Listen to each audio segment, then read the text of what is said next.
تولو میں ہمارے لوگوں کے مکانات آئے ہوئے ہیں، تولو میں لوگوں کے مکانات آئے ہوئے ہیں، باغچہ اور تنگ اس کے ہوٹل آئے ہوئے ہیں، انہیں پھر فور معاوضہ ادا کیا جائے۔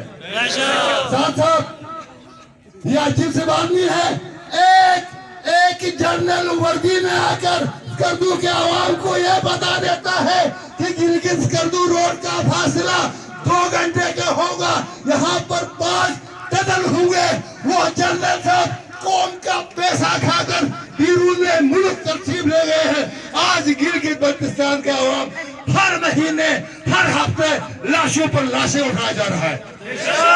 ہمارا مطالبہ ہے NHA اور FW کے خلاف جوڈیشل آزادانہ جوڈیشل انکوائری کیا جائے اور گلگت اسکردو روڈ کو موت کا گواہ بنانے والوں کے خلاف FIR درج کیا جائے تاکہ آئندہ گلگت بلتستان کے کسی قومی مسئلے کے ساتھ چھیڑخانی نہ کرے۔ ساتھ ساتھ یہ روندو کا جلسہ ہے، میں اس جلسے کی وساطت سے حکومت پاکستان اور حکومت گلگت بلتستان سے اپیل کرتا ہوں کہ وہ جلد از جلد ہرپو پاور پروجیکٹ پر کام کا آغاز کیا جائے۔